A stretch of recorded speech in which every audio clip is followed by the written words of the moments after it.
Nothing changes instantaneously. In a gradually heating bathtub, you'd be boiled to death before you knew it. Our Father, who art in heaven. Seriously? What the actual fuck? Gilead doesn't care about children. Gilead cares about power. Why does healing have to be the only goal? Why can't we be as furious as we feel? For whatever man sows, so shall he reap. Welcome to Above the Garage. Hi friends, welcome to our analysis of Season 3, Episode 12, which is entitled Sacrifice. Let's do our round of introductions and dive in. Hi, I'm Ginger. Hi, I'm Claudia. Hi, I'm Julia. Hi, I'm Melissa. And I'm Kate. So I love the way they did this episode opening with June. You know, we just left her. She's sure they're coming for her.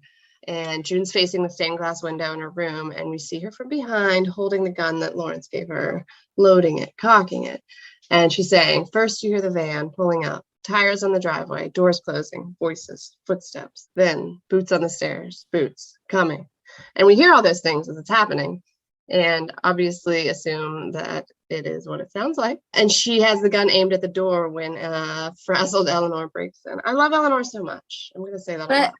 I like how it's a nice parallel to the season 1 finale where she does the same thought. Yeah. Me too. Me too. And she knows how that feels because it's the second time. Right. And but this time there's no Nick there.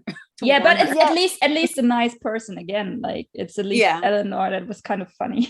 It's a nice flashback because it's like the first time she was with no power and everything, and now she has regained some of her power and she holds a gun in her head. I mean, now she's a badass with a gun. Yes. Standing, she's not sitting, she's not taking it, you know.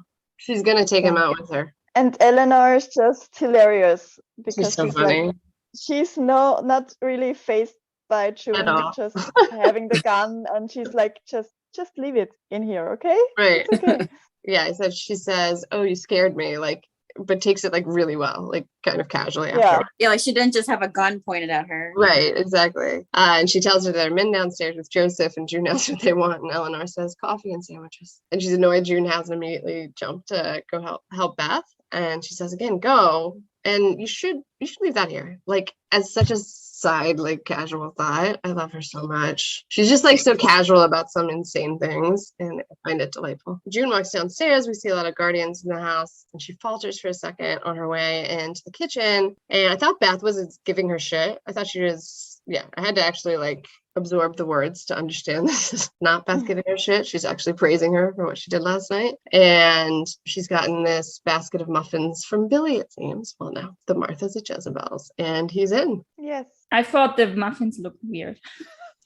It did. Are these muffins? What is this? They don't look like home baked. They look like, I don't know, little bites or something you buy at the grocery store. I don't know. They didn't look.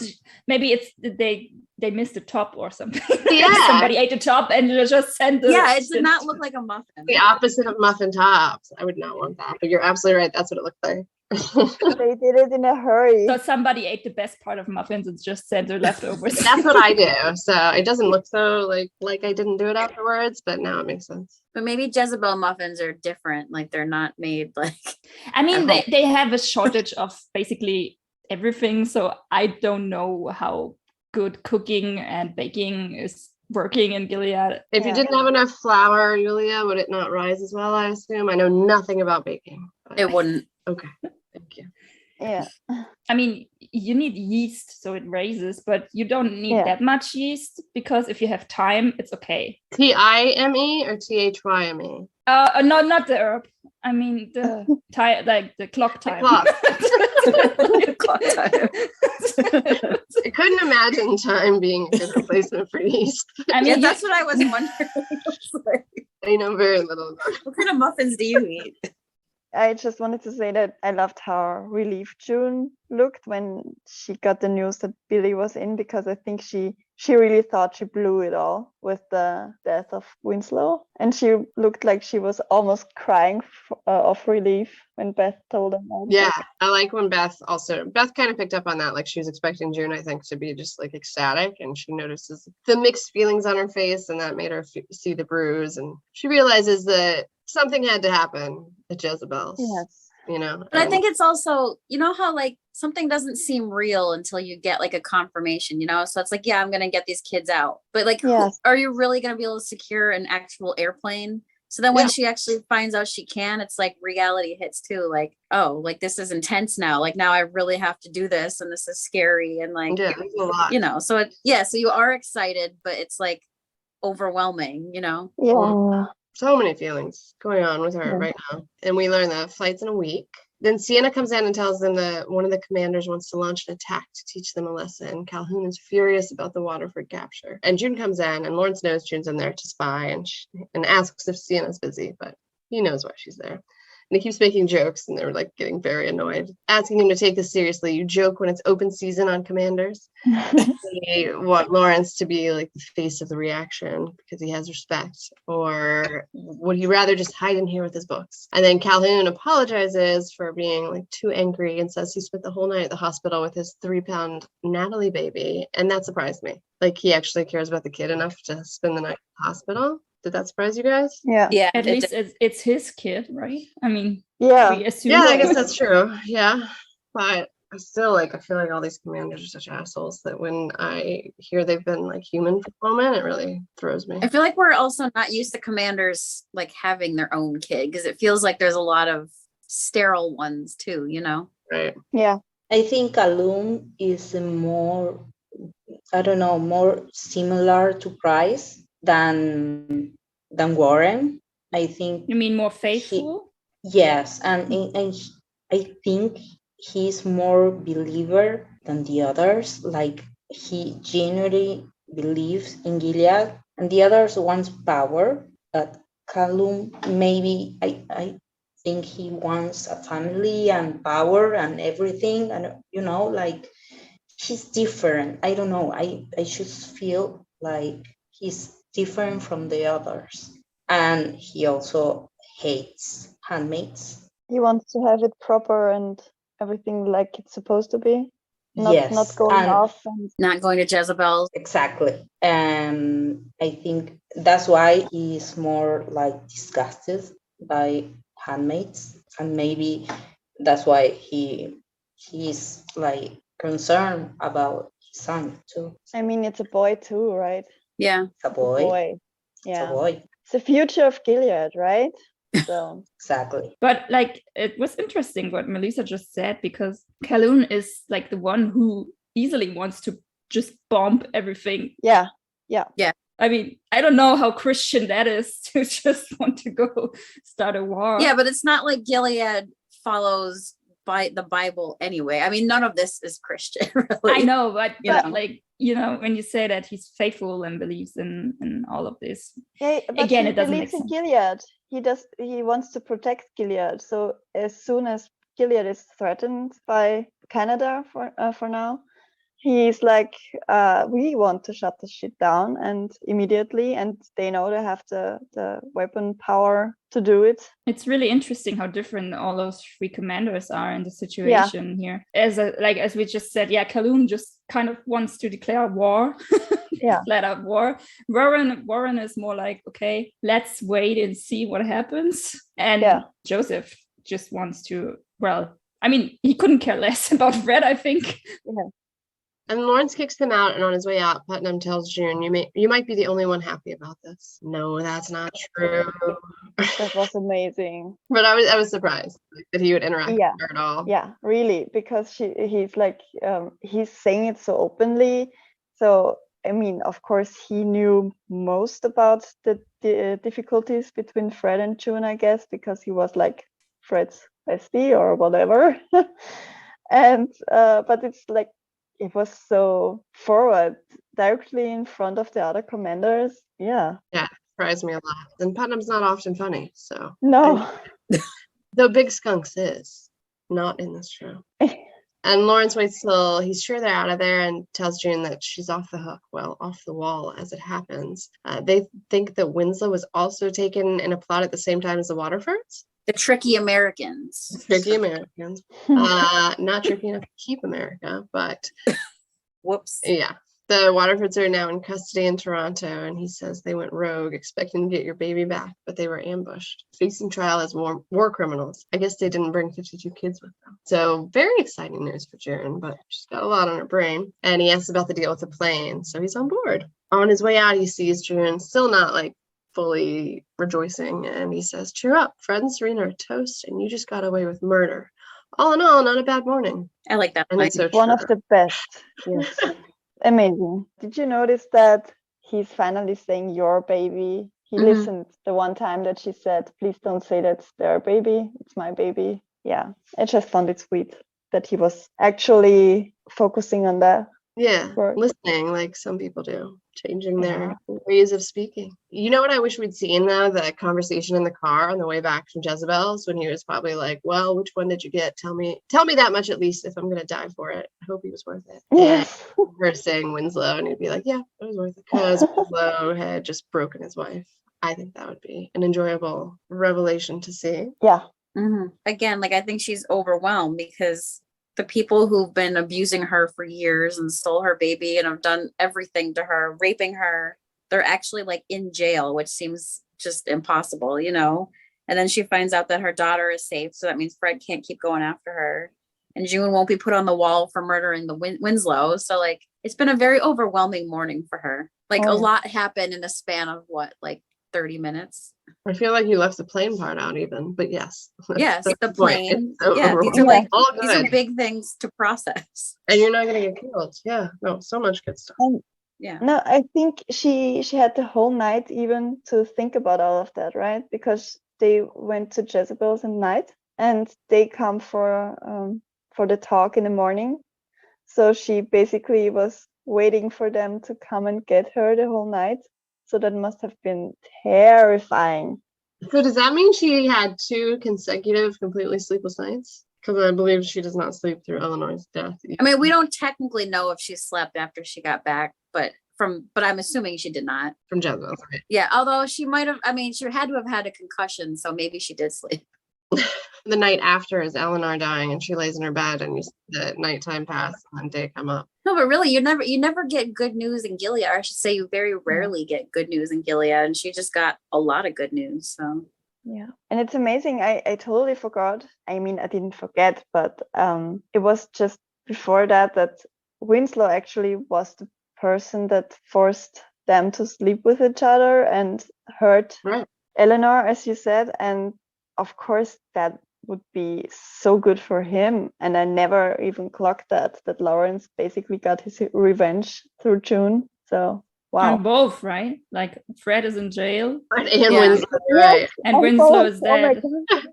And technically Serena too, because Serena came to the house that night. Yeah. So like all 3 instant karma.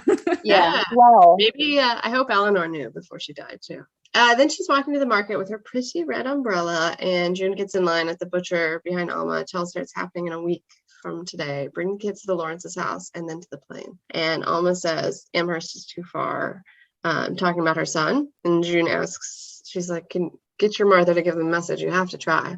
You do have to try, Alma. And then June sees Rita and they talk over an entire case of carrots. I've never seen carrots displayed quite like this. That was a lot of carrots. Like they must have good eyesight in Gilead. Yes. Why is Rita in the market if the Waterfords are in prison? I had the same question. I think that Serena and Fred don't have a real household anymore because they still live somewhere in a limbo. I don't know what they're living in right now, if this is theirs or... But they're already in Canada, arrested. No, yeah, but before that. It's a place called Between Heaven and Hell. Why can't I think of the word? The P word. Purgatory. Purgatory. They live in purgatory. She was with them at the house of the mom of Serena's mom, with Serena. Yeah. But maybe she got reassigned after that because we don't see her anymore. And then she's just at the market. So, and then she says like, I want to get out anyway.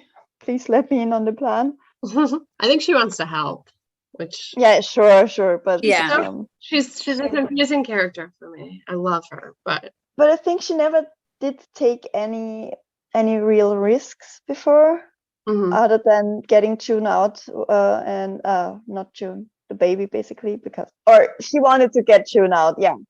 But I think that was the first time she actually really get against Gilead, and now that's June's influence again. That's what she does. Yes, inspires she changed you. She changed me. Mm-hmm. Yeah, so Rita's there though, and she's really excited to tell June that the Waterfords were arrested, but sadly June already knew. And then Rita's like, "Can you believe it?" She tells her that the eyes came to talk to her, and she told them that Serena was nice to her when she left, which is notable, of course. And June also, she's like, yeah, she's only nice when she's up to something. And then they go to the potatoes in an equally interesting display. And Rita tells her that she knows about the plane plan. She wants to help, asks if it was June's idea. And she says, "You're such a boss now." And June rolls her eyes and she looks so vulnerable and sweet and a little scared. And I don't know how she does it. I don't know how Lizzie does it. It's like unbelievable to me how many emotions she expresses. She's so amazing. And I love that Rita called her a boss, because immediately I thought of her telling Nick, like, your badass girlfriend. So I was like, yeah, I love that. And then, but Rita also, like, I don't know, I feel like she recognized all those feelings on June's face, and that she's not, she's not only a boss, she's a human, and she holds her hand and says, "I'm proud of you." And June's look after that is so sweet and proud, and like, I don't know, I can't explain it. Only Lizzie can make this happen with her face, and she's proud that I said that to her. I love this scene, and I feel like Rita's kind of like a surrogate, like, I don't know, I guess I always feel like she's a surrogate mom to her. Yes.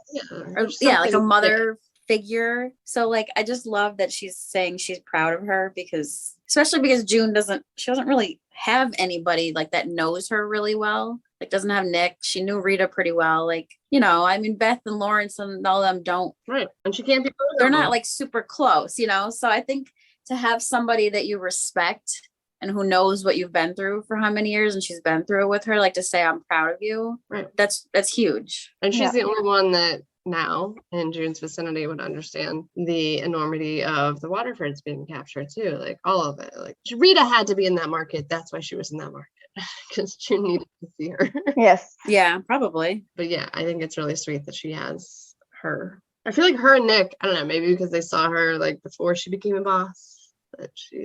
I mean, they did though. They saw her whole journey basically. So I think, she's really the only, I guess, connection that June has to her older self, Then we see Fred's horrible jail cell. How can they keep him in such filth? This drives me insane. Like, I would actually not mind going to that jail as a vacation. A night, right? I would love to have a night at that jail. Like, why? Why is this jail so fancy? I don't like it. They have bourbon and everything. He's a VIP. Unfortunately, no orange jumpsuits. Yeah. No.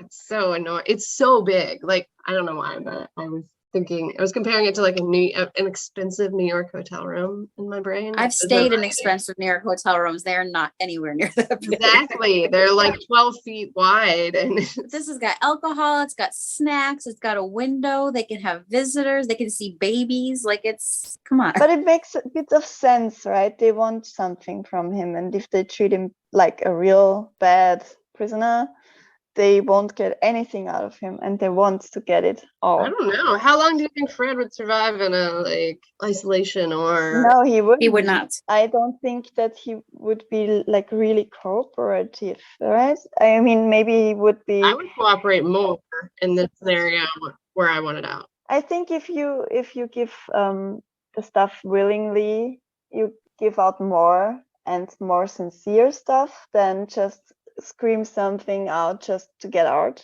of somewhere. I don't know. I don't know, but does he need like a whole selection of alcohol and like? No, definitely not. Does he need a room that's that big? You know what I mean? I know. It need to be this fancy. The alcohol is insane. Like, giving him bourbon, like, please. I love though that they have both a window, but they only see inside on this one tree. Both have one tree, right? And then there's a wall. They don't see really sky or some landscape or anything. They just see a wall. I mean, they have a window at least, but Yeah. But I mean, I used to work at a job where I had to go to different client sites and then put us in conference rooms. And like, I never worked. I mean, I didn't have windows for years. So like already his jail has like nicer, I guess. more amenities than like my jobs used to have, you know? It's just crazy. And it drives me nuts. Yeah, I was wondering if they based it, like, did they do research? Is this something that exists for questionable international criminals? But he's being very unfried when Serena comes in. He's like, he's all over her. He's so worried about her. He's super affectionate. Kissing her, promising her she's going to be fine. He won't let anything happen to her. And then when she tells him, you have to stop worrying about me now. You have to save yourself. I'll be fine. And then he gets it. When he says that line, like, I won't let anything happen to you, it gave me the creeps. Yes. Because that's the same that Nick told June in season 2. And it's a whole different situation, and they deserve the bad things that came for them. Like Serena and Nick deserved everything. Yeah. But when Nick says, I won't let anything happen to you, like he means that, and June instantly believes him because she knows it's true. Whereas when Fred says that, obviously that's not true. He let her get her finger cut off. He let all kinds of things happen to her. He doesn't care, you know. And he has the power to protect her, right? And he doesn't use it. And Nick has hardly any, and he uses all of it to protect her. Yes. But anyway, here we are talking about Nick in season 3 again. How did that happen? So weird. I know. So he gets it. She's betrayed him, and he moves his hand from her cheek to her throat and starts choking her, like lightly, I guess, as she says. I want to be with my daughter. Please try to understand me. She needs me. My daughter needs me. And I'm like, what? Like, how do you think that she's your daughter at this point? No, she's delusional. I was thinking how transactional their love is, actually. And they seem to love each other until something came up, and they have no problems to betray each other to obtain what they want. So that's a very good point, because it's Lawrence that calls June transactional. Also, yes, true. But you're absolutely right, Serena and Fred. And I think June learned that to be transactional because of them. Yeah. Oh my God, both of them. You're right. They're so for June though, being transactional is like life or death. Whereas for Fred and Serena, it's just like a game. It's just it's a power thing, really. It's a power move. It's like jealousy, it's power, they're constantly like letting each other down. So then it's like revenge. Because that's why, like, when he had said, I won't let anything happen to you, I just kind of compared that whole scene to like June and Nick, because then Serena tells Fred not to worry about her. And I'm like, well, it doesn't seem like he worries about her very often, like legitimately worries, you know, like he's had his little moments. And it's just like, you know, Fred, like while he's saying all these things to Serena, it just comes across, you know, it's not believable, because the way he loves Serena comes from a place of like selfishness and ownership. Whereas the way Nick loves June, it's just unconditional and selfless. So it's like, there is no comparison, you know? But I think Fred loves Serena in her twisted way, but Serena doesn't love Fred. But it's more conditional the way they love each other. Like, I just think I don't know. He seems to like really care for her for the past several episodes. I still think it's transactional, but it's notable. It feels false to me though. Like it just because as soon as something happens, it's like that care goes away very quickly. Yeah. You like know? in the last episode, though, he told her that he would leave it all for her. But do we really think he would do that? Because I don't. That's what I'm wondering. I don't know. It's like he seemed genuine. No, I don't think so. But I think he has moments where he feels genuine, but then it's like with Serena, like she's got moments where she can be nice. Yeah. But then it doesn't. As soon as they don't get their way, it doesn't last. They're both like that. Yeah. What is funny to me is like that he's that affectionate after they basically had sex for the first time in like forever, right? It's like, that's a good point. Yeah. I mean, he was kind of getting softer with her before. Probably that's why she even let him that close. But yeah, it's probably easier for him after having a bit more intimate relationship to her again, like in the before. Well, that's true, because they even had that long drive where they were like bonding, which we never see them do. You see, brought them close together. I still wonder why he even said yes to the whole plan, though, but that's a whole different thing. It doesn't make any sense. He went from like A to Z with no explanation. Yeah, because he wants power, and he was on the way to get that with just doing what Winslow wanted. And Right. then he drives off with Serena. It's just like a total mindfuck for me why he would do that.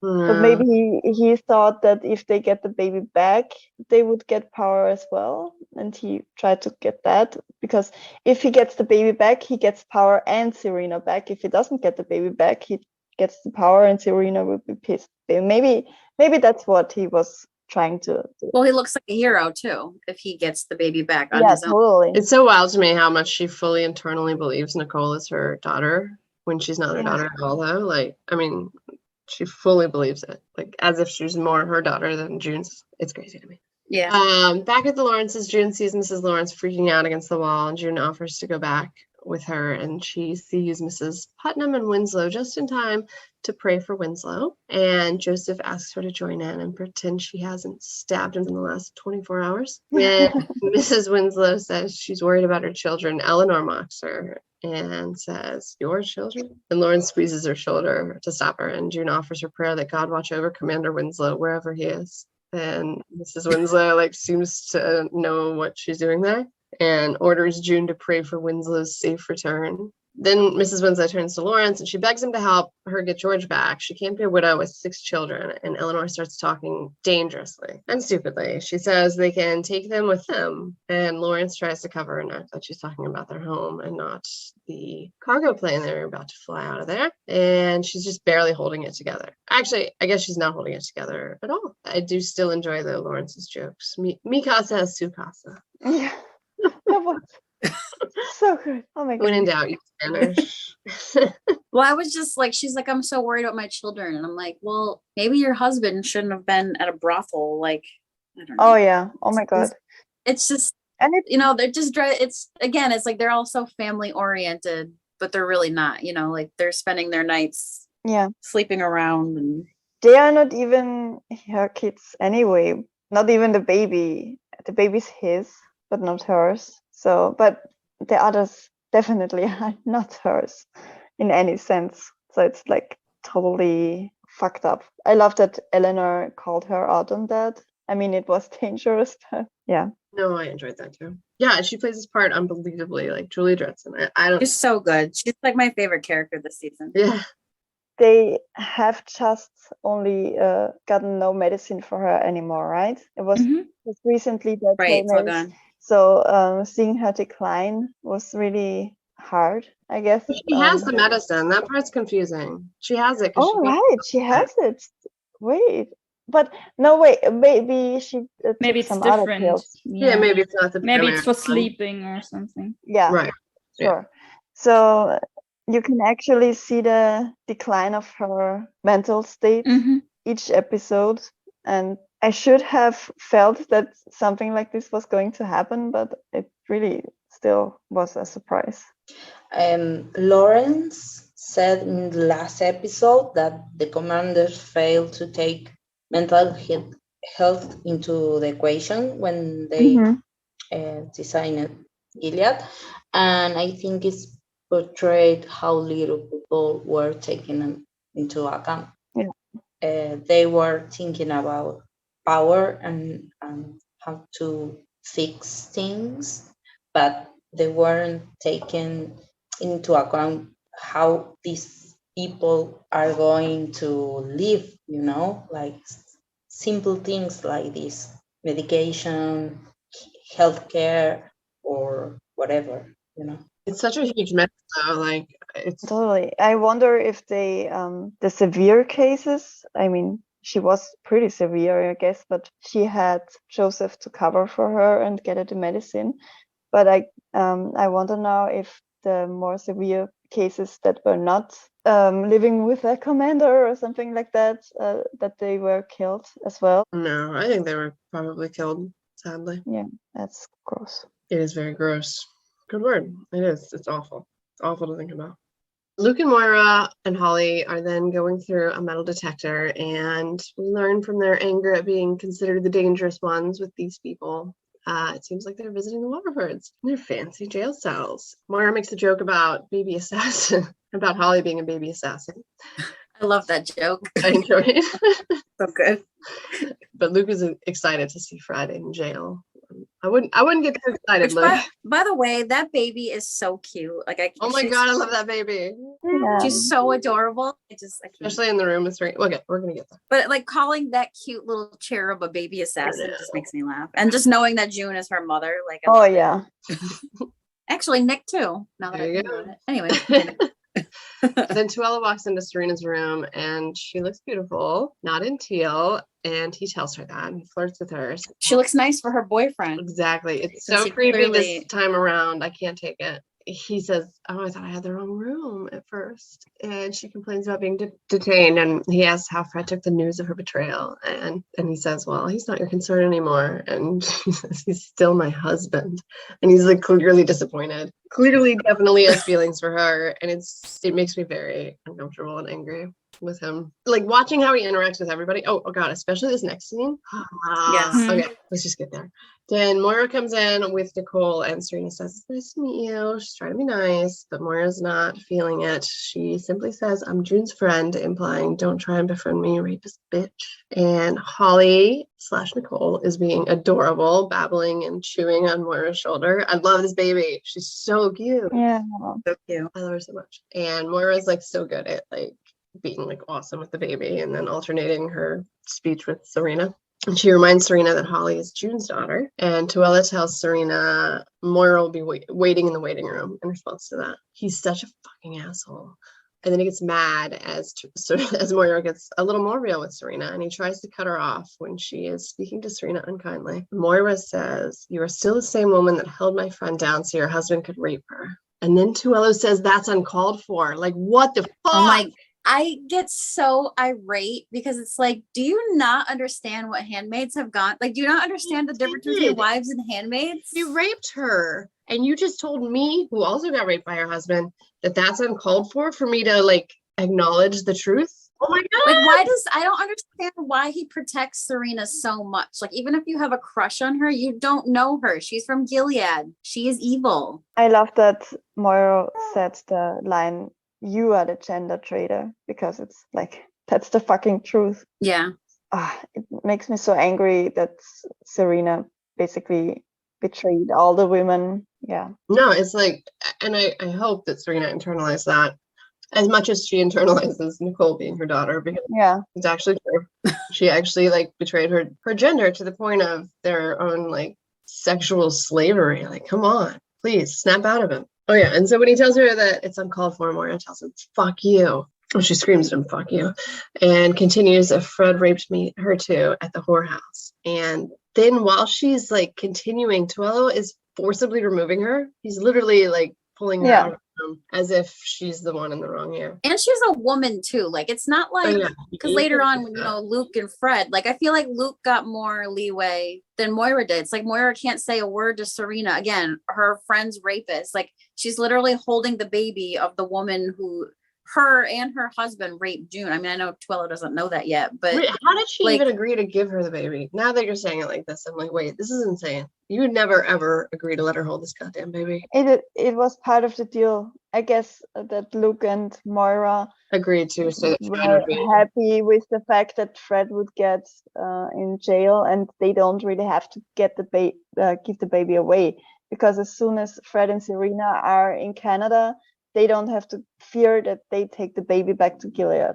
Okay. All right, fine. But I don't like it. Neither does she. Same. But Mike drops at the end, you're the gender traitor. 1,000,000,000% true. And Serena's shaken, but she gets back to her visit with Nicole, who isn't comfortable with her, which I enjoy.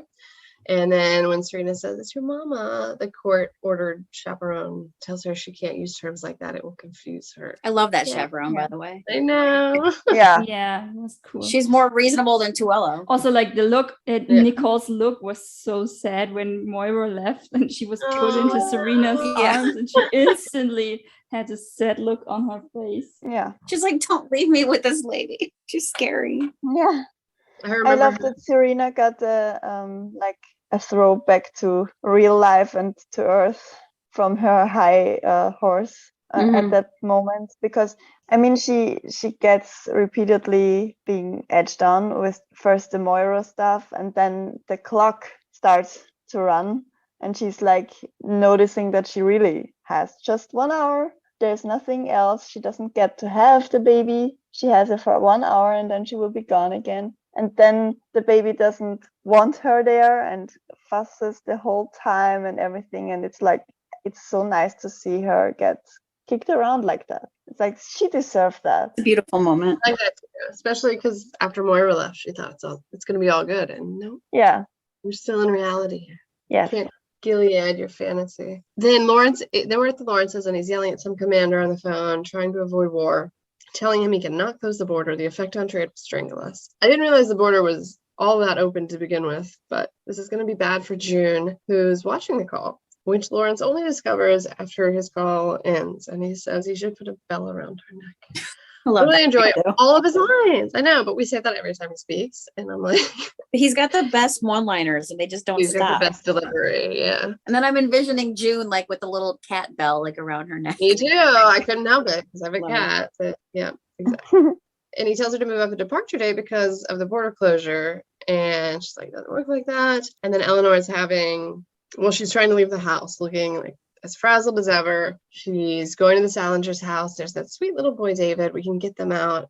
And the blonde girl down the street, and Hannah. It's so sweet. I thought that she was thinking of June's daughter too, even though obviously what she's doing here is not okay. And then she says they should go to that school and get all those kids. So she's like, not firmly based in reality any longer. She has such a good heart though. Like she means well. Obviously she doesn't I love her. know, or she's but it's sad because she means well, but it's dangerous. Yeah. I mean, it will ruin everything. But I was still a little shocked when June started slamming her against the wall and Joseph kind of let her. Yeah, but I think I don't like that, but I understand why she did it. Like she's scared. Like this is very dangerous. There's a lot riding on this. Like things are starting to really fall apart now. Like the border is closing, moving it up. And I mean, you have all these people who know you want to get all these kids out. So like, what are you going to go back and tell them? No, it's not going to happen. Like this is a big deal. So like, it's terrifying to think, because this woman doesn't have all of her mental facilities. Like she might, because she wants to help, she might end up destroying the whole thing. Right.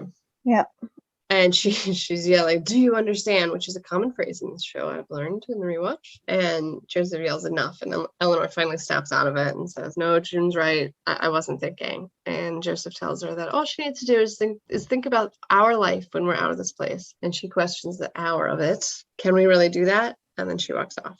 And the question that always remains is, can anyone really leave Gilead after they've been so fucked up by it? I like how she doesn't get mad. Like she could get really upset or scared or angry with June for doing that. And I just love that about her character. Like even though her mind is not all there, like she understands that, like June's right, and she just openly admits that. And I love that. Yeah. It was sad though when I realized, as he was saying it, that this is probably the last time that we're gonna ever hear Lawrence say, "Get some rest, my love." The way he lovingly says "my love" to her, he really gets. He's just so sweet with her, and I would love to watch a flashback of them in the good old days, making mixtapes, because she really seems to have been his one true love, and that kills me. And it's crazy. Like for me, I like to think about I think about what June's experience has been in Gilead living with the Waterfords. And I remember Lily saying back in, season 1, like that she had it good with her commander and wife. And it's just thinking what would it be like? I mean, obviously Gilead is an awful place, but if June's experience was with Eleanor and Lawrence, it would have been a million times different than it ended up for her, And you just never, it's just that's the crazy thing. Emily had that one wife that was really understanding and didn't make her do the ceremony. So it's crazy too, how even as a handmaid, your experience can just be vastly different from the handmaid standing next to you. Yeah. I think what I like so much about it too, is it's such a contrast from his normal self, his Gilead self, Well, he was very intense with June back in episode 2 and 3. And now it's seeing him be that sweet with his wife is just. Right. I just noticed that I mean, you're right. If June would have been with them instead of the Waterfords, she would have stayed all the meek and held back June. And the thing is, would she have started to get into the rebellion if she was treated nicer before? Because we know that Lawrence's household is used for Mayday stuff and things like that, and at least for the Martha stuff. And the thing is, would she have found out about that and helped there, or would she have stayed like the old June, trying to stay out of trouble and not go? And I'm not that kind of person, right? Doesn't she say that? Yeah, and she's been there for years. I mean, the mysterious first household where she was for 2 years did not create a rebel in her. Exactly. So, I don't know. But even, I mean, I think it's possible she would have probably joined in the rebellion a little bit, and nowhere near like how she is now. She wouldn't be this badass rebel handmaid commander, you know? So Fred's right when he says I changed her. Oh, yeah, that's true. I think June changed because of about with Emily, you know, like Emily wake up that part of June, and not only the Waterford. I think Emily was a big part of it, pushing it. Yes. Yeah. Then Tuella and Fred are meeting, and Fred blames Tuella for poisoning her. And Tuella's defending Fred's wife, telling him that she's too smart to be manipulated. And it's like just more of the same. His obsession with her sucks. I don't like it one bit. He tries to flatter Fred into cooperating, but Fred says, I'm too smart to be manipulated too. And then Tuella reveals that Luke wants to meet with him. I think Fred's bored, and so he's intrigued and says, bring him in. That makes me laugh so hard, though, when he said manipulation won't work on him. Come on, dude. Like, June manipulated you for like years. It won't work because he's a man. If you're a woman, you have easy. Yes, that's true. Easy access.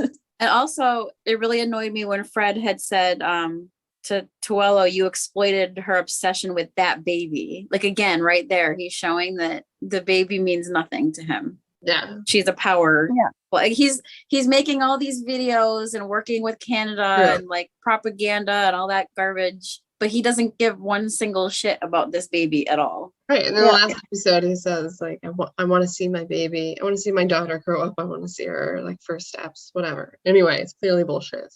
Right. And then he turns around and he's that baby, like, not even my baby, our baby, like that baby. Yeah. But maybe it's because Nicole isn't Fred's baby. No, she's not. No, I definitely think that's part of it. He's bitter. Yeah. Yeah. So Luke comes in and he's unhappy with the luxuriousness of Fred's digs. And yeah, this is where I wrote, he even has bourbon. What the fuck? I like this scene, by the way. I like this anger. Very genuinely. He points out that they grew up in the same good family, first class education, a man of faith, and yet you destroy lives. And Fred argues that he saved lives and asks what Luke did when the birth rate was plummeting. He just stood by and let it happen. And Luke doesn't argue. He just says, well, you're going to rot in this jail knowing your wife betrayed you. And that gives Fred a new talking point. He wants to talk about Luke's wife. He says, all those years wasted, you've just been praying for her to come back to you. And Luke said, Luke very confidently says, she'll come back. She'll come back to me. And he tries to seem confident. Clearly he's not. Yeah. And Fred says, maybe, but the June Osborne you knew doesn't exist anymore. Gilead changed her. I've changed her. And Luke punches him. And I like that. I miss that anger. It was a good punch. I loved it too. It was a good punch, Luke, Sasha OT. Great acting too. Yeah. And Fred looks really funny after, where he left his head there on the couch for an extended period of time in a weird position. But yeah, I appreciate the Luke anger. I'd be down for more of that, because I think it makes sense when your wife's been raped by someone and abused by people to carry more anger with you. This is what we've been wanting to see from him, like this kind of anger and passion. Imagine I can't imagine anybody whose wife was raped for 7 years and couldn't really do anything, but just. I mean, he was angry with Fred in season 2 as well when they visited Canada. Oh, right. Yeah, and he finally got that outlet. I think. I did think it was interesting that Luke pointed out that they grew up the same, like similar. Because I mean, obviously he's been thinking about this, you know, but then it's just funny that Fred turns the tables and like calls him out for not doing anything. Like, I give Luke credit because he admitted like, yeah, he didn't do anything, you know, and that. Yeah. It's interesting too, though, that even Fred knows that the old June doesn't exist. Yeah. He probably doesn't realize it in the accurate way. He probably thinks he changed her in some. But he also, I don't know, I think he kind of saw how she changed during her stay. I mean, she was really, even though it was sometimes it was just a little pretending, but in the beginning she was meek, like, and submissive in a way. And over time she grew a lot. She punched Fred. She got her kids especially out. During her pregnancy. Like, she really she had that like get out of jail free card. Like, she can not have to pretend as much when she was pregnant. So yeah, he definitely did see her change. But he was still delusional for their very last encounter when he made Joseph rape her. Yeah. I think the last sentence that they've spoken to each other was her saying, "At least it wasn't you," to him. Yeah. I love that. Yeah. That was great. So then June's coming into Eleanor's room and her breathing sounds not ideal. And she rushes around the bed and sees her pill bottle turned over on the table. And she's slapping her. She's trying to get her to wake up. It's not working. So she starts to run out of the room for help. And then she freezes and realizes it's better for her plan and for the 52 children, and possibly for Eleanor too, to let Eleanor die. And she closes the door and she goes to Eleanor and she kisses her. And then she makes that decision and she leaves, knowingly letting Eleanor, the love of Joseph's life, die. And it's very, very sad to watch. It feels like an assisted suicide almost, you know?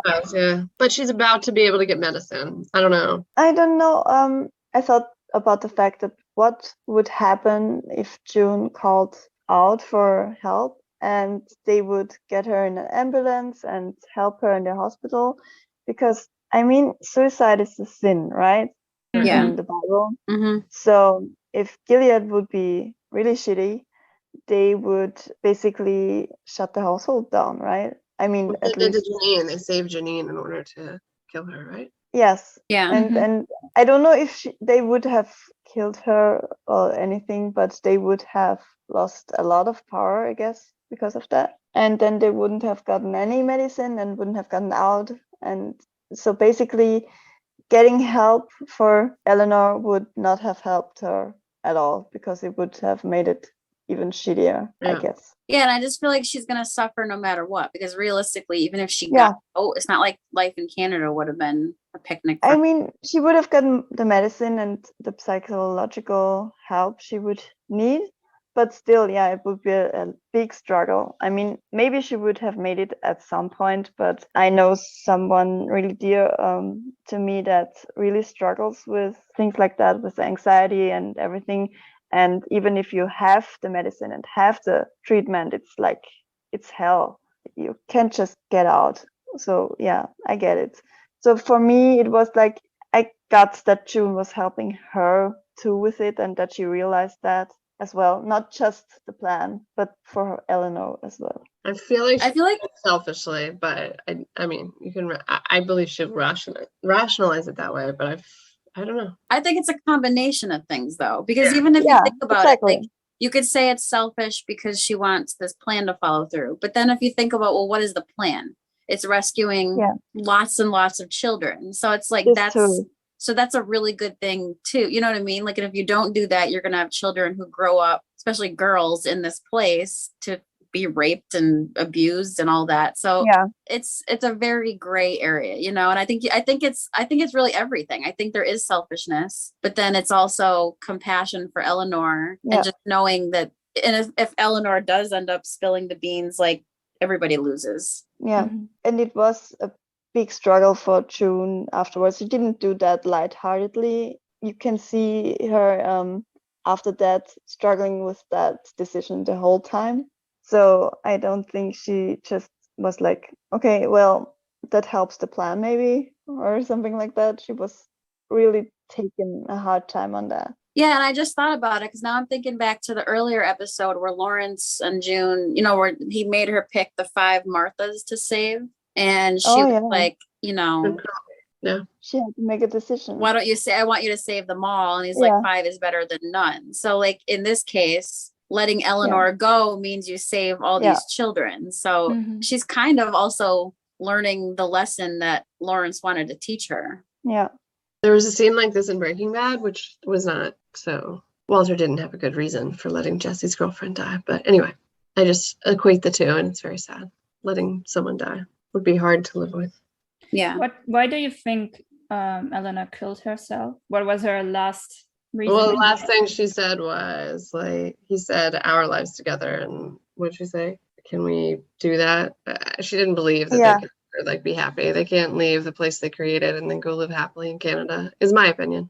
She realized that. Yeah. Well, she's also alluded to the fact that like she's had mental health issues for a very long time. Like that's why they didn't have kids. So struggling with mental health, I mean, that even if you do have medication, like it's a lifelong thing, and it's awful, you know? So knowing that you already have this struggle and like every day is hard, and you know that you don't have medication now that you could even take to help. And then knowing like, if we go to Canada, I mean, realistically, I don't know if he would end up in prison forever, but he might. And even it wouldn't be like we're just escaping and now we get to go live free. Like that's still going to be incredibly difficult and probably not work out that way. And he might be taken from her anyway, and then she's going to be alone. So I was wondering if it's also because she realized that she was nearly spilling the beans about the plan, and that she was afraid that if like that she has not self-control anymore, that they will ruin everything. Yeah. She wanted the kids to get out so badly too. She was full in on the plan, so I guess that too. Yeah, it's tragic. Yeah, it's very tragic. It's combination of selflessness and the tragedy of the situation. Yeah, like it sucks to be a good person. Oh yeah. I was thinking about the name of the episode. It's called Sacrifice, and I think that June make this sacrifice, but also Serena, because they believe there is a greater good. So June gave up Eleanor's life for 52 kids, and Serena exchanged Fred's freedom for one kid, for very different reasons, obviously, but I was thinking about the same, because if you just hear the word sacrifice, you always think about a self-sacrificing, I think. But in this episode, I think it's a very different sacrifice. It's sacrificing someone else for your own benefit. Yeah, that's true. And maybe Eleanor is sacrificing herself also for the 52 kids. I think she did it for that. That's true. And if you think about it, for June to let her do that, June's also sacrificing like herself. Yeah, like herself, because she's going to have to live with this now. Like she loves Eleanor, and she's going to have to live with the fact that she let a woman die, a good person die, in order to help children. So sad. It is. But it's so sad. She's not the first one. That's even more sad. I think we have Omar and his family. We have Frances, even though you said she was mad at Frances that her plan got busted, but after she found out it was basically of Matthew who ratted her out, I think she still felt bad for Frances. Yeah. So it's just one more life she's got to live with, like blood on her hands, and so that's sacrificing like a piece of her, I do think it must get easier at one point, though, after you've passed a couple. Each one maybe it's easier, maybe. But Eleanor's not easy at all, because Eleanor's awesome. And I actually would like to retract what I said before, because Melissa just convinced me it was entirely to save the kids, I think, because she realized that she was like losing her shit and about to endanger the kids, I think that was her sacrifice. And that's why the episode is named such. So thank you. It's even sadder now and sweeter and lovelier. And I love her so much. So much. Okay, so June's awake all night in her bed, and you can see like probably started at night, turning to day, and she's still just laying there awake, waiting for somebody to find Eleanor. And then we hear Sienna screaming. Which, by the way, I love these sound effects in this episode. Mm-hmm. Like in the beginning, when you mentioned when she was describing like the eyes coming together, and you hear all the sounds, and then here, like you see her laying like it's thunderstorming while Eleanor is passing away. And then you hear barking dogs in the background, which we hear barking dogs throughout this whole series or in Gilead. And then like she says she wished she stayed with her. And then like the sun comes up, or no, it's raining when she lays down, like kind of symbolizing sadness. And then like in the morning, the sun comes out and then you hear the chirping birds. So I think it's really cool how they use those sound effects to tell a story. Yeah, I love that too. And I never noticed it in the first, my first watches, although it adds to your feelings, obviously. Like it's interesting once you're cognizant of it, how well they lay them in. And then they move from Sienna screaming to Tuella bringing Serena pizza, always flirting. And she says, isn't that contraband? And he says, well, you'll have to eat the evidence. And he brings her a newspaper so she can read. He wants to start a book club with her. It annoys me beyond that. Yes, he wants to chat about the article later. And she's like so happy he's brought her something to read. It kind of reminded me of season 1. What was it? Episode 5? Yeah, episode 5, when June is sitting in the kitchen and she read this magazine she got from Fred, and 10 ways to tell that he likes you or something, and he brings you little gifts, you know. Oh my gosh, that's really funny. Oh my god, yes. That's extremely accurate observation. Well done. Trying to find ways. So I think in this scene, Serena realizes like, oh, he really likes me. Like that's the vibes that I got. And then at the Lawrence house, they're getting ready for the funeral. This is the first time we see Lawrence after her death, and it's really sad. He's really sad. He has the bottle of wine he was saving for their anniversary. I love that he celebrates their anniversary too, because I'm sure that's like frowned upon in Gilead. Yeah, and it's an important date in his mind, and he's looking forward to it, saving a thing for it. It's all just very sweet. God damn it. It's so sweet. Yeah, and it made me think back to the first seasons where it was like, do they have any calendars or something like that? Because they don't really celebrate anything other than the whole baby stuff. So birthdays and Christmas and everything is just gone. And I wondered if all the women ever know what date it is really, because they aren't allowed to read. I was wondering if numbers were a little different though. Well, the ovulation calendar. Oh, wait, they could. That would be their calendar, the ovulation. Yeah. I was thinking they would have to read March and April, but they could just use the numbers, right? Yeah. Maybe they could just show them a picture, like. Oh yeah, it's a tree with a little star on top. It's December.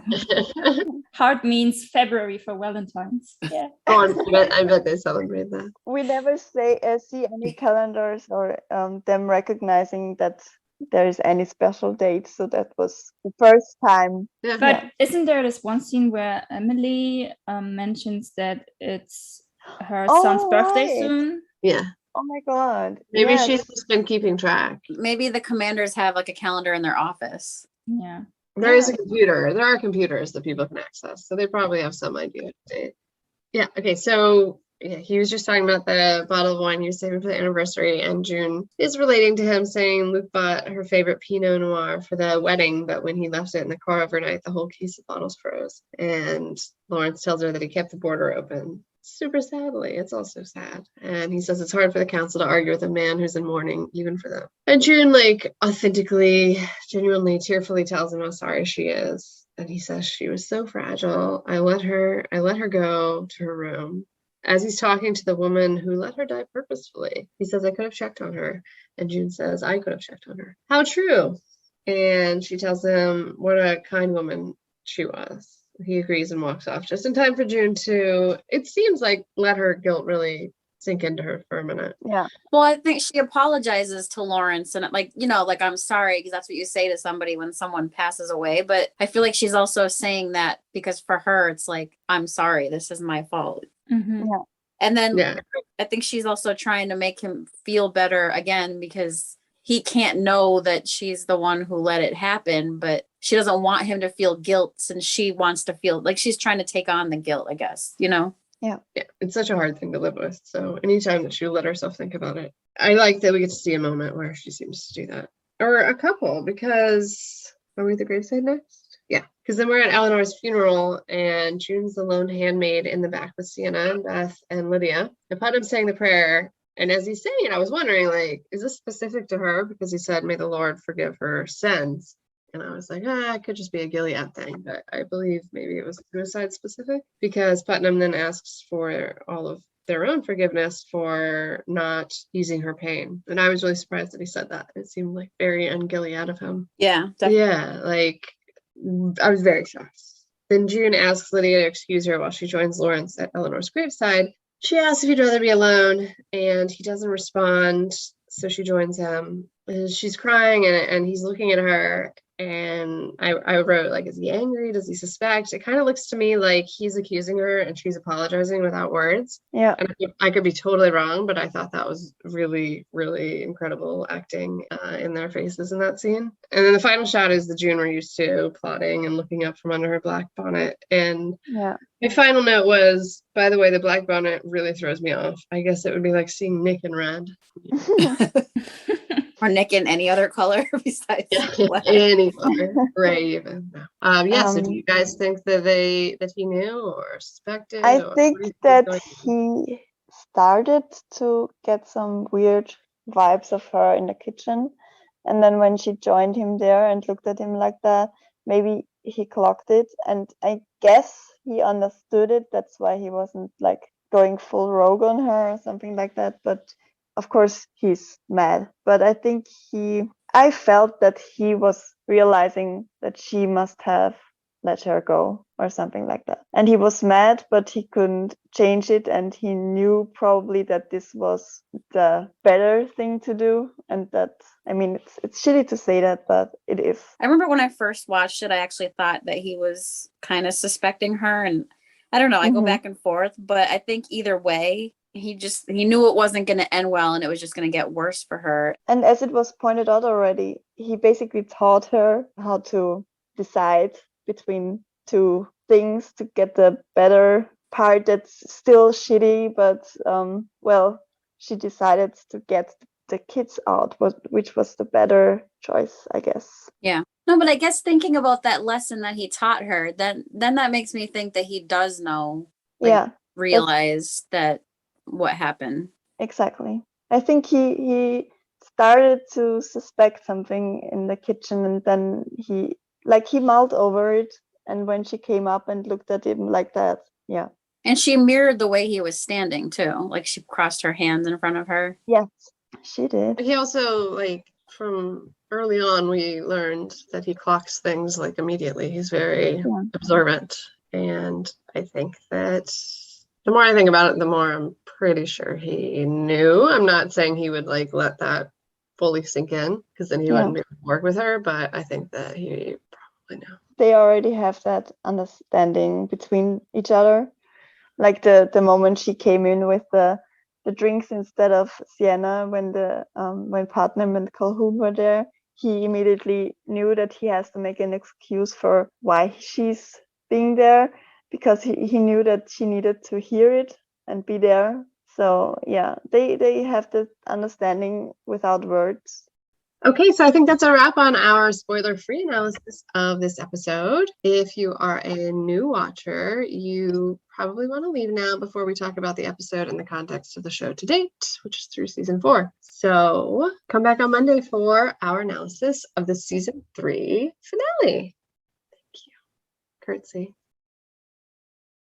Okay, who has deep dive notes? I have one that I could have included in the non-deep dive, but I thought it was kind of funny when June had said she can't wait to see the Waterfords in orange jumpsuits. And I'm like, oh, she's going to be so pissed if she realizes like their prison is like a vacation and Serena gets to wear like fancy clothes. I mean, when she visits Serena in jail, I really wondered what she was thinking, that they were having this fancy cell and living like kings there. I wondered if Luke and Moira already told her that she was being accommodated better. I feel like they probably wouldn't have told her that. I don't know. Just because she was so like anything was going to set her off. Yeah, I know. But she was so angry that I bet you as soon as she saw her dig, she probably was like, it probably just sent her even deeper into her rage. Mm-hmm. Yeah, it's so unfair.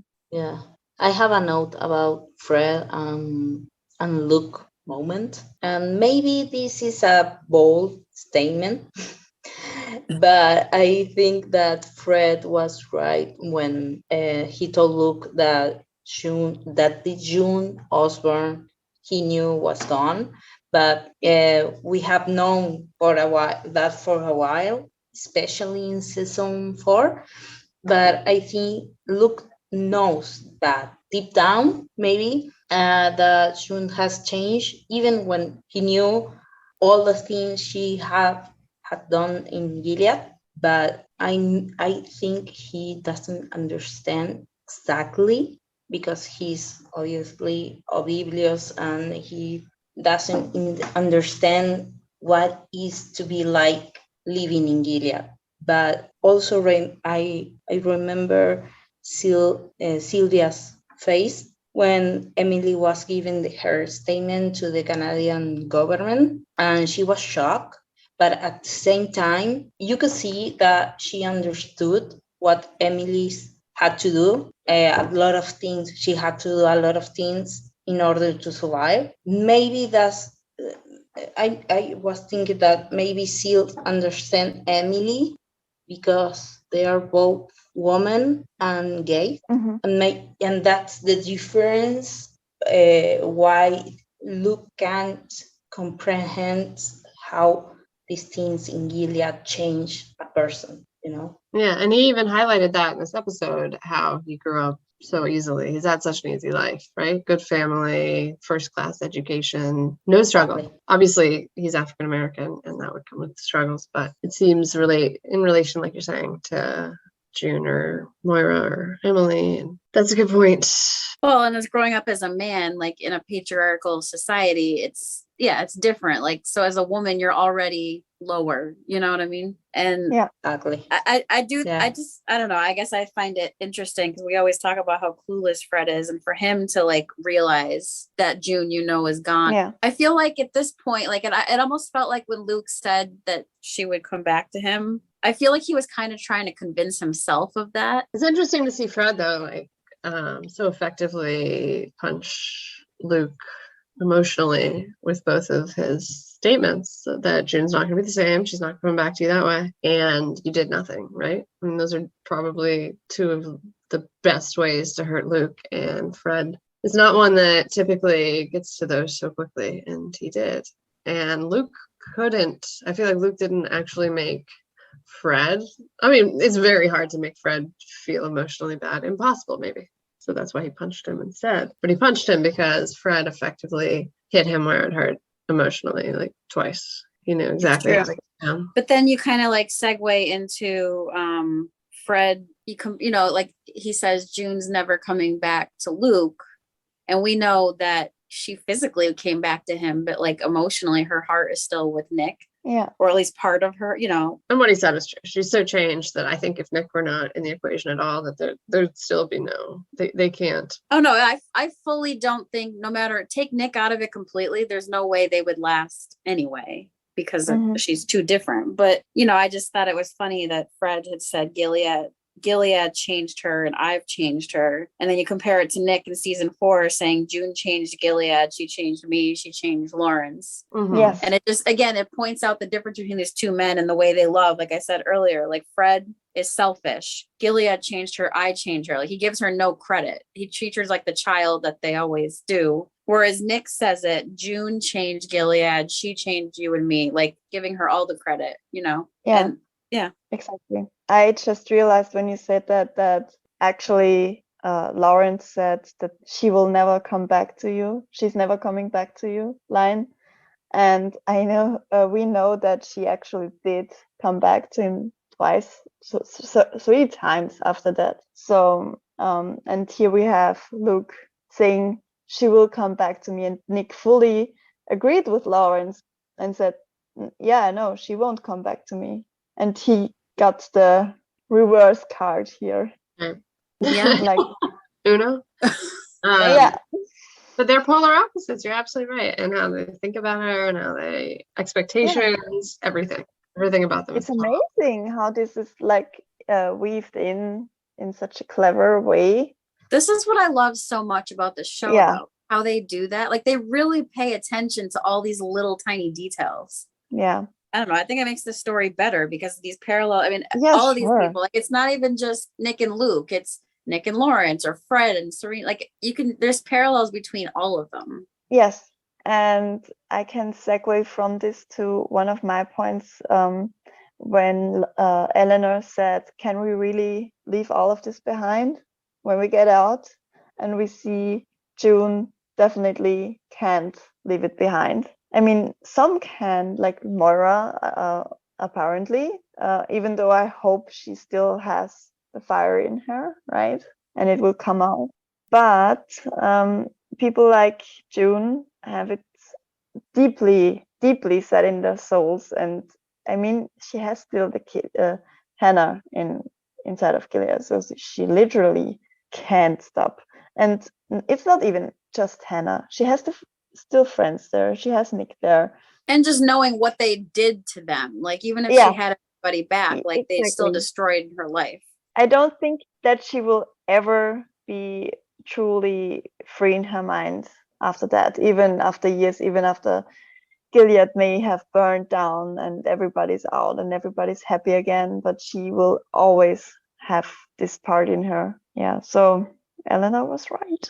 Well, I also was thinking too about the fact that we see Luke punching Fred, and we've said, like, this is the fire we've been looking for. This is what we want to see from Luke. And that's why I got so frustrated with him in season 4, because I was hoping he'd get angry with June, you know, like, yeah, he got her back and that's great, but like, your daughter is still there, and knowing what these people have done to her, and you could obviously see the damage in her. Yeah.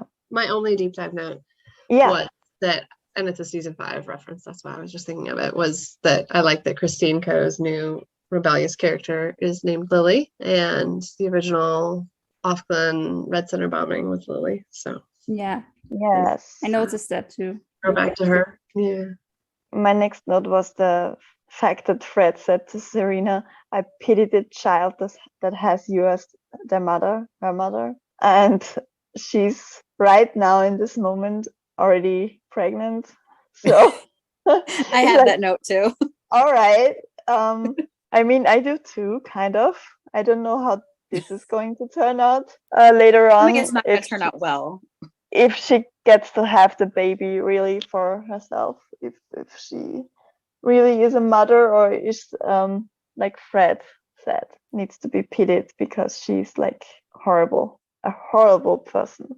Well, then it reminds me too, though, like, Serena is like devastated that she's not allowed to call Holly her daughter, or like say I'm her mom, and she's like so convinced that she's her mom. Yet as soon as she finds out she's pregnant, she immediately just forgets about her in season 4. Like, she doesn't. I don't think she mentions her once, right? Like, they're doing all this, like making these propaganda videos and going to Canada, and then as soon as she gets her own baby, she moves on. So it's like, that's also frustrating, because it's like you spent this whole season being so upset, but now you just give up on her. Yeah, because it wasn't about Nicole specifically. The only reason was that Serena wanted to get her wish fulfilled. Mm-hmm.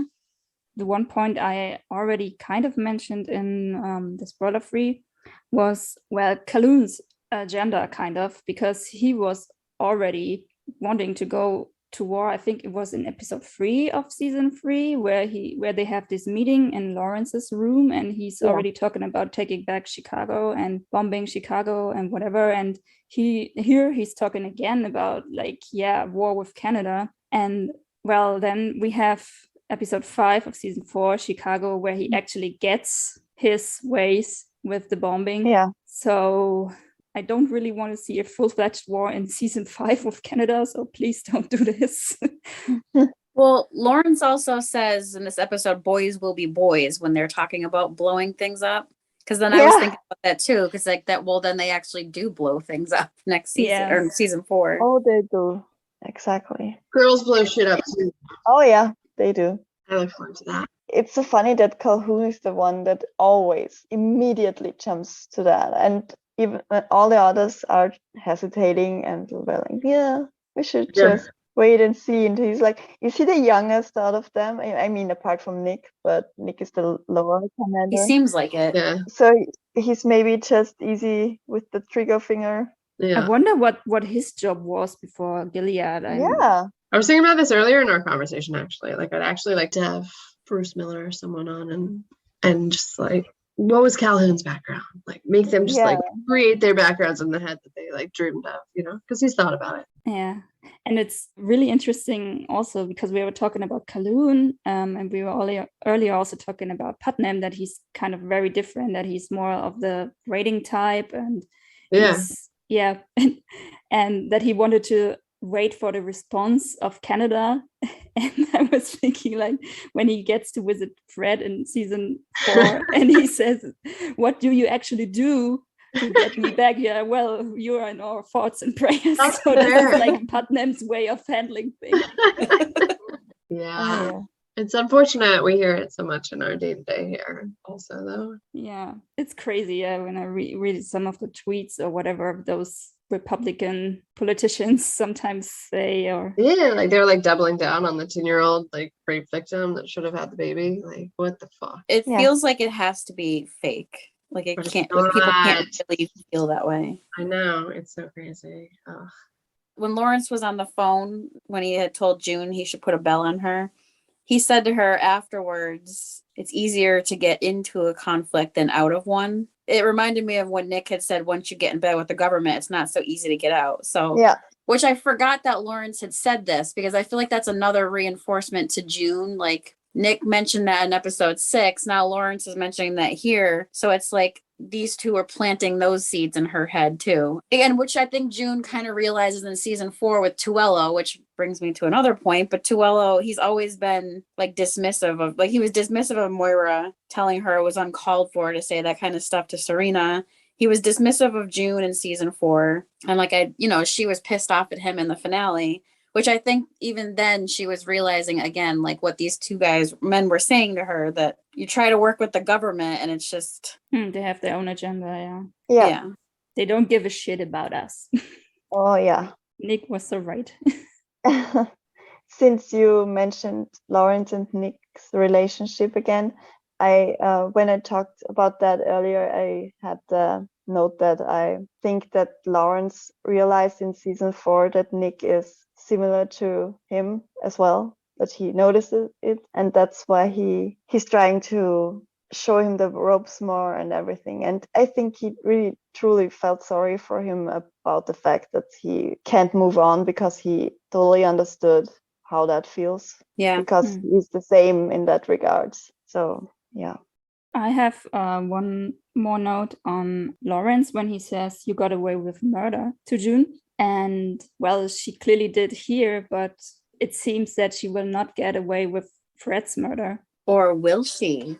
Yeah, we will have to see. Well, Tuello's the one calling her out. I know. I'm so excited to see if Gilead really knows that it's her doing. Or also, it was not just her alone. I mean, do they arrest all of the handmaids then? Yeah, they must not know that, right? I mean, June wouldn't tell, so I don't know if they would know that she had help, like, from handmaids. I mean, I'm sure they're gonna know she had help from Nick at least. The funny thing is, she didn't have to send her the finger. Like, she could have just told her anything that didn't have like actual evidence of. No, she had to send that to her. I love it. Like, I absolutely love it, but it's just such a funny decision. Not an eye for an eye, a finger for a finger, right? Yeah. But I wonder how this is all playing out, because I mean, Serena, if she gets the finger, which I don't think, because the guard will not show it to her. Yeah, that's annoying. I wish she got the finger though. Like, that would have been. I mean, she probably will get the ring though, and the thing is, will she notice immediately that it was June, or she'll know? I think so. I mean, Tuello knowing is not as dangerous as Serena going to the Gilead Council and telling that she thinks June has done it. I have the thing about Rita. She gets out, and she was so emotional with June before. At the end, it's like the next time they see each other, it's when they get the kids out. And she gets out, And then she feels she owes her so much, and she's still so proud of her. And I remembered the moment that she spoke on the rally Luke did, and she gets so emotional she couldn't really speak. And that kind of reminded me of that moment, because she's still so proud and so angsty for her, because she wants her to get out too, right? Yeah, their reunion is so sweet in season 4. The reunion is like, I mean, I've rewound that 10 seconds so many times. Their hug was the most genuine. Like, June was so relieved to see somebody that really like knew, that really understood, you know? Like, she was excited to see Emily, obviously, and her baby, and Moira and Luke, but like Rita was a special thing. A treat. Oh God, I bawled. Because she's the only person in Canada. Like, Nick is the only person in the world who truly knows everything, what she's been through. But Rita's the only person in Canada who knows what she's been through. Yeah, like June's desperation in that hug was just, it was very moving. It made me cry. Yeah. Same. And the thing that you said that I think a while ago, that Nick and Rita were the only ones to really see her whole journey. I mean, they didn't actually see a lot of her like in the season 3 stuff, but still they were there for some points, and they are the only ones that really truly saw everything. Yeah, I mean, they were also in DC with her, right? I mean, exactly. Yeah, they have seen it all. Okay, so I have one more note about Winslow's murder, because, well, I think even in season 4, it's still not common knowledge that he's dead, right? I mean, he's just vanished again. So the only one who actually knows what happened is Aunt Lydia, right? Because that's one of the blackmail points she uses when she talks to Lawrence and wants him to. Oh, is it? Yeah. Oh, that's right. That he was at Jezebel's when that happened. that he was seen at Jezebel's when Winslow vanished. Yeah, I mean, he wasn't exactly there. Wait, Lawrence was, you mean?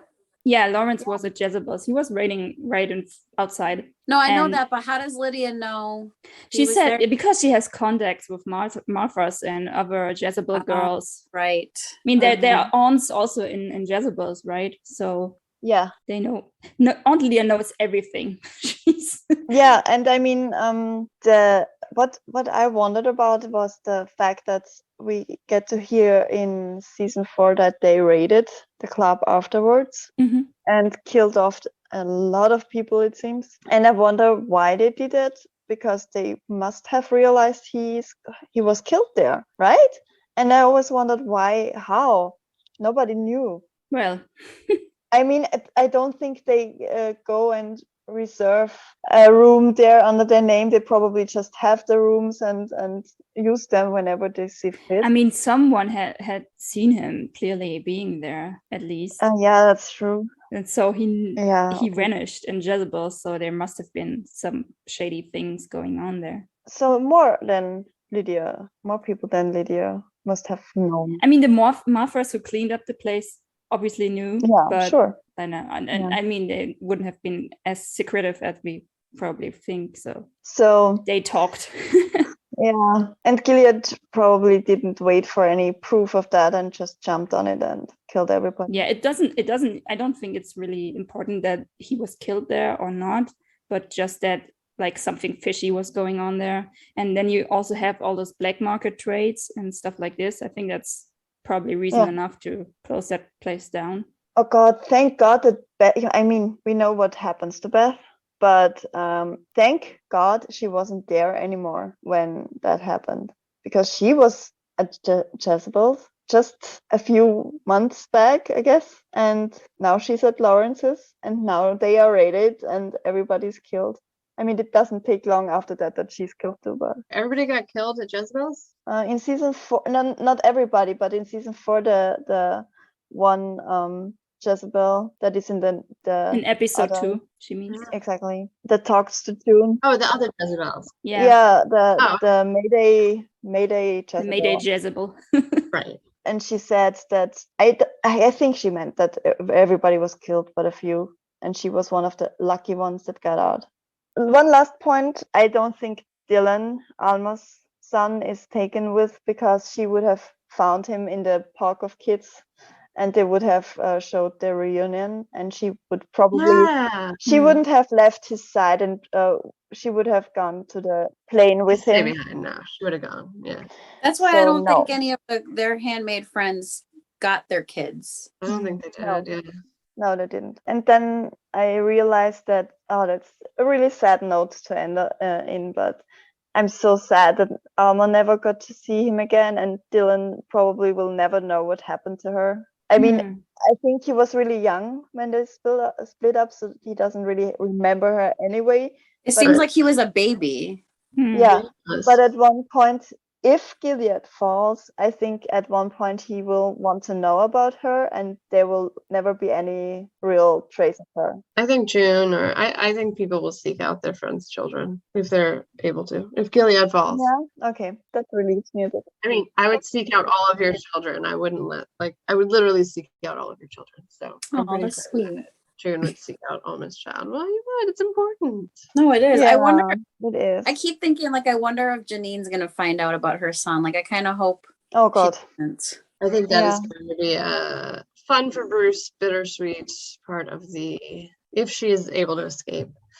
I fear that will be shown. Yeah, I feel like it's something that'll probably happen, but I like the idea of her thinking that he's in California, living happy on the beach. Yeah.